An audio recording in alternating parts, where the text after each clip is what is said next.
Welcome to BISP Solution. Our today's topic under financial consolidation process of understanding is a fair value adjustment.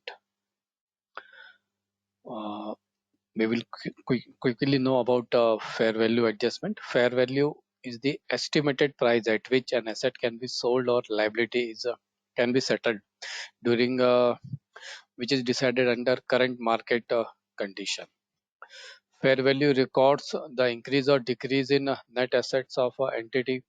Decrease in net assets results in loss, and similarly, increase in net assets result in gain. There may be upward and downward in the assets value or in the liability of an entity. So generally, the company restore to fair value market, fair value of that asset to calculate the goodwill or some other things and the goodwill or the net assets of a company. Methods of fair value adjustment, they are a market approach. In this method, they take into account the actual market condition of similar assets or liability, maybe a particular asset or maybe in demand. So it will naturally increase the value of that particular asset.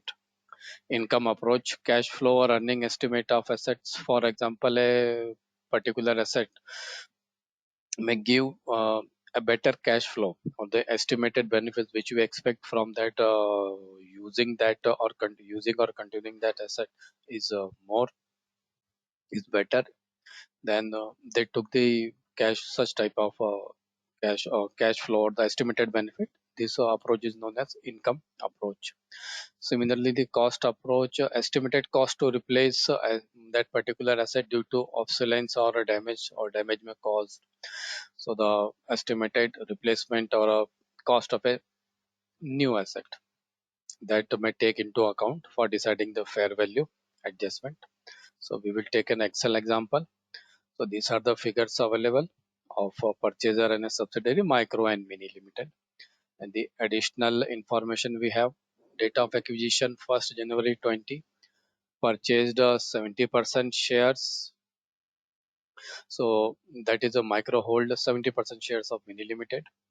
Fair value adjustment of net assets of subsidiary is 50,000 at the time of acquisition, increased to 60,000 on the date of balance sheet. That is, the fair value of net asset has increased from 50,000 to 60,000. So we have to take into account that increase of 10,000 in our books of accounts while consolidation. That is our today's topic. And the depreciation at the rate of 10% on equipment is proposed. So we will make simply by the rule.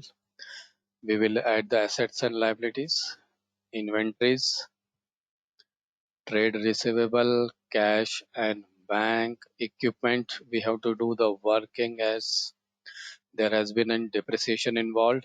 Investment, we ignore this amount. For goodwill, working is required. Share capital, we consider the share capital of parent purchaser. 70,000 retain earning, working is needed. Non-controlling also working is needed. And for trade payable, we will simply add both the figures, 33,000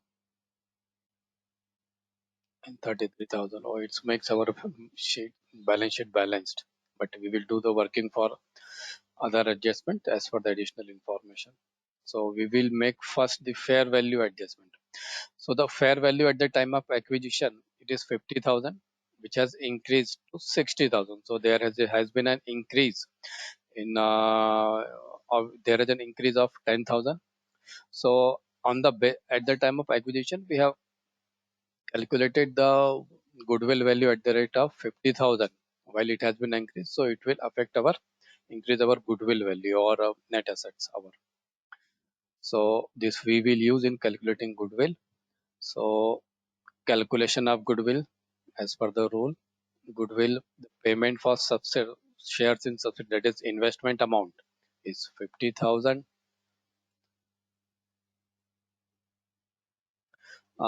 Similarly, non-controlling asset at acquisition or the fair value of non-controlling asset. Since 30% is the non-controlling interest, so 30% of 25,000 share capital of Mini Limited 7,500, and similarly the share capital which we have acquired comes to 25,000, and pre-acquisition retain earning. This is, we have given the figure of pre-acquisition, so we will reduce it from our good for the purpose of goodwill. So it comes to 20,500.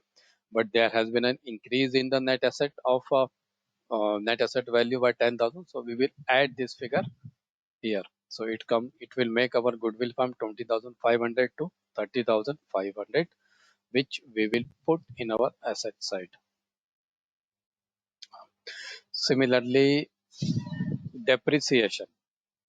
The equipment cost, the equipment value is 7,000, out of which a depreciation of 10,000 is applicable. So we will reduce this 700 from depreciation count. It will make our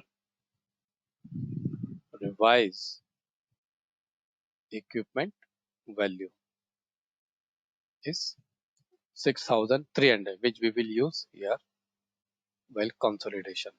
So while consolidation, we will put here purchaser plus the value of this one. So this comes to 16,300. So retain earning, parents retain earning, that is micro limited retaining earning is 25,000. Group shares liability 70%, that is the retain earning post retain earning share 70%. Increase in good value, since there has been increase in the net asset value, fair value, so we will use to add in the retain earning to increase our profit.